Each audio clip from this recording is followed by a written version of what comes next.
میں اسی ٹاپک کو ڈسکس کرتا ہوں کہ سیدنا ابو ہریرہ رضی اللہ تعالیٰ عنہ سے بڑھ کر کوئی محب اہل بیت ہے ہی نہیں تھا.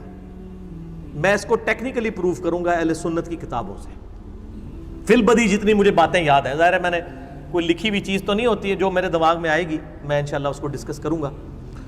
پہلے تو میں سیدنا ابو ہریرہ کے والے سے ایک کلیریفیکیشن دے دوں کہ یہ بات ٹھیک ہے کہ سیدنا عمر رضی اللہ تعالیٰ عنہ نے اپنے مبارک دور میں ان پہ احادیث بیان کرنے کے اعتبار سے سختی کی ہوئی تھی، اور اس کے پیچھے یہ ریزن نہیں تھی کہ وہ حدیثیں گھڑتے تھے نعوذ باللہ، بلکہ یہ تھی کہ سیدنا عمر کا موقف یہ تھا کہ لوگوں کو قرآن کی طرف بلایا جائے، حدیثوں کو سیکنڈ پرائورٹی پہ رکھا جائے، جو میرا آج بھی موقف ہے. میں تو کہتا ہوں درس قرآن ہی ہونا چاہیے، ہمارا کبھی درس حدیث نہیں ہوا. درس قرآن ہوتا ہے، اس کے ذیل میں آپ حدیثیں بیان کریں، کیونکہ ہماری ٹیکسٹ بک تو قرآن ہے، حدیث تو ذیل میں بیان ہوگی. وَأُوحِيَ إِلَيَّ هَذَا الْقُرْآنُ لِأُنذِرَكُمْ بِهِ وَمَنْ بَلَغَ. اے نبی علیہ السلام فرما دیجئے قرآن مجھے اس لیے وحی کیا گیا، اس کے ذریعے میں تمہیں بھی تبلیغ کر دوں، جس تک یہ قرآن پہنچ جائے وہ بھی اسی کے ذریعے تبلیغ کرے. سورۃ الانعام آیت نمبر 19 ہے یہ.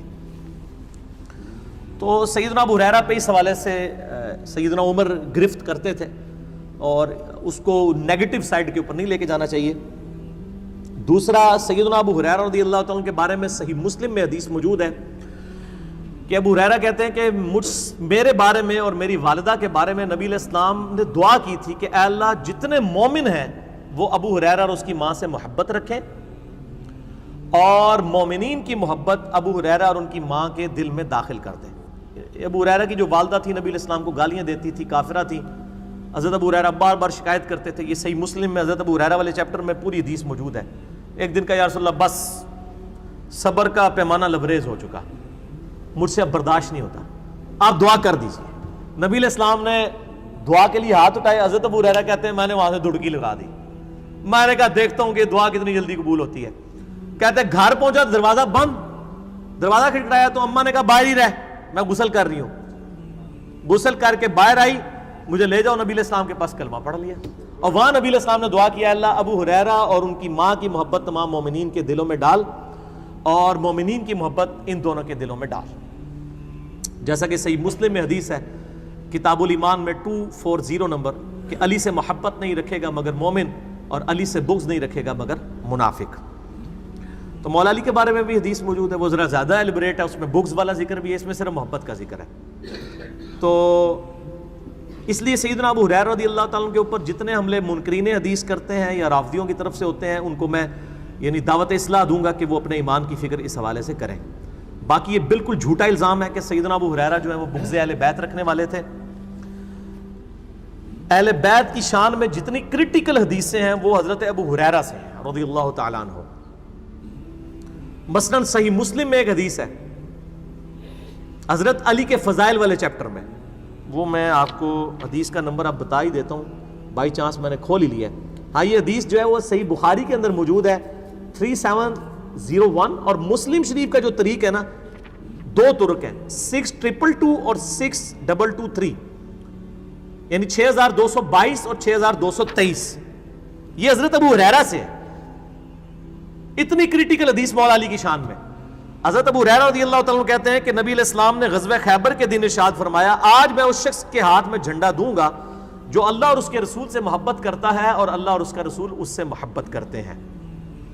اور حضرت ابو ہریرہ کہتے ہیں، حضرت ابو ہریرہ اسپیشلی اس حدیث کے ساتھ، ابو ہریرہ کہتے ہیں کہ میں نے عمر بن خطاب سے سنا کہ وہ کہا کرتے تھے کہ مجھے اس دن سے پہلے کبھی بھی یہ تمنا نہیں ہوئی کہ نبی علیہ السلام میرے سپرد کوئی قیادت کریں سوائے غزوہ خیبر کے.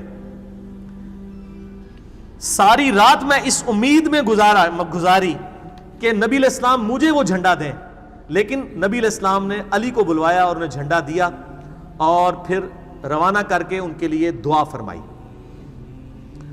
تو یہ حضرت ابو ہریرہ نے حضرت عمر کا قول نقل کیا ہے کہ حضرت علی پر رشک کرتے تھے حضرت عمر، اور کون نقل کر رہا ہے؟ حضرت ابو ہریرہ. تو بغض اہل بیت کیسے ہو سکتا ہے؟ اہل سنت کے یہاں ایک وہ جعلی روایت تاریخ کی کتابوں میں ہے کہ حضرت ابو بکر کی نیکیوں پہ حضرت عمر رشک کرتے تھے، وہ جھوٹی روایت ہے. شیخ البانی، شیخ زبیر علی زئی صاحب دونوں کہتے ہیں یہ گھڑی ہوئی روایت ہے، اور ہماری کسی مین سٹریم کی کتاب میں نہیں، تاریخ بغداد میں ہے. مشکات میں بھی تحکیم تیسری جلد کے اندر شیخ زبیر صاحب نے بھی کی ہوئی ہے جعلی روایت پبلک کے اندر مشہور ہے، اور کئی میں نے اہل سنت کے بڑے بڑے علماء کو، بریلوی، دیوبندی، اہل حدیث، تینوں گروہوں کے علماء کو حدیث بیان کرتے ہوئے سنا ہے، لیکن یہ حدیث میں نے آج تک کسی کو بیان کرتے ہوئے نہیں سنی. میرے بعد کسی نے بیان کر دی جو مسلم شریف میں ہے کہ حضرت عمر کہتے ہیں مجھے علی پر رشک ہوگا، اور ابو بکر پہ رشک والی کہ جی وہ ایک رات کی نیکیاں لے لے اور وہ مجھے غار ثور کی نیکیاں، ایک رات کی نیکی دے کے پوری زندگی کی نیکیاں لے لے، جھوٹی روایت وہ مشہور کی ہوئی ہے. تو حضرت ابو ہریرہ میں کوئی بغض اہل بیت نہیں تھا. اچھا، اسی طریقے سے وہ مسند احمد میں ایک حدیث ہے کہ نبی علیہ السلام نماز پڑھ رہے تھے تو سیدنا حسن و حسین جو ہے نبی علیہ السلام کے کندھے پہ سوار ہو گئے اور آپ علیہ السلام نے سجدہ لمبا کر دیا. یہ حدیث جو ہے یہ حضرت ابو ہریرہ راوی ہیں اس حدیث کی. اور سب سے کریٹیکل حدیث سیدنا حسن و حسین کے بارے میں جو کسی اور صحابی سے نہیں ہے، وہ ہے ہی حضرت ابو ہریرہ سے ہے. اب یہ بائی چانس یہ کھلا ہوا ہے تو میں اس میں، ہاں یہ دیکھیں کرامت ہے، مل گئی ہے. سیدنا ابو ہریرہ المستدرک الحاکم میں 4777 نمبر حدیث ہے. شیخ البانی نے بھی صحیح کہا، شیخ زبیر زئی نے بھی صحیح کہا، امام حاکم، امام زابی نے بھی صحیح کہا کہ حضرت ابو ہریرہ کہتے ہیں کہ نبی علیہ السلام ہمارے پاس اس حال میں تشریف لائے کہ ایک کندھے پر حسن اور دوسرے پہ حسین کو سوار کیا اور باری باری دونوں کو چوم رہے تھے. اور آپ ہمارے پاس جب تشریف لائے تو ہم نے پوچھا اللہ کے رسول آپ ان دونوں سے محبت کرتے ہیں؟ آپ نے فرمایا ہاں، اور جو ان سے محبت رکھے تو گویا اس نے مجھ سے محبت کی، اور جس نے حسن و حسین سے بغض رکھا اس نے مجھ سے بغض رکھا. اس حدیث کے راوی صرف حضرت ابو ہریرہ ہیں کہ جس نے حسن و حسین سے محبت کی اس نے مجھ سے محبت کی، اور جس نے حسن و حسین سے بغض رکھا اس نے مجھ سے بغض رکھا. اس کریٹیکل حدیث کے راوی صرف حضرت ابو ہریرہ ہیں. تو ابو ہریرہ میں کہاں سے بغض اہل بیت ہوگا؟ یہ تو میں نے آپ کو ایک اینگل بتایا ہے. دوسرا اینگل یہ ہے کہ آل امیہ کے خلاف اعلان حق جن اصحاب نے بلند کیا ان میں حضرت ابو ہریرہ شامل تھے. جب تکبیرات کی انہوں نے سنت چھوڑی، حضرت ابو ہریرہ نے ان کی مخالفت کی. بخاری مسلم آپ کھول کے دیکھ لیں، سب سے زیادہ مخالفت کرنے والے تھے. اسی طریقے سے حضرت ابو ہریرہ رضی اللہ تعالیٰ عنہ، صحیح بخاری میں وہ حدیث ہے کہ میری امت کی تباہی جو ہے وہ قریش کے لونڈوں کے ہاتھ میں ہوگی، اور بنو امیہ کی طرف انہوں نے کنایا کیا. اور صحیح مسلم میں موجود ہے کہ حضرت ابو ہریرہ کہتے ہیں کہ نبی علیہ السلام نے فرمایا تھا کہ میری امت کا یہ قبیلہ میری امت کو تباہ و برباد کر دے گا. تو ہم نے پوچھا یا رسول اللہ علیہ وسلم ہم اس وقت کیا کریں؟ تو نبی علیہ السلام نے فرمایا کہ کاش میری امت ان سے الگ ہو جائے اس وقت. اس حدیث کے راوی بھی حضرت ابو ہریرہ ہیں. پھر المستدرک الحاکم میں اور مسند ابی یعلا میں جو روایت ہے کہ نبی علیہ السلام نے بنو امیہ کے بندروں کو اپنے ممبر پہ ناچتے کودتے ہوئے دیکھا.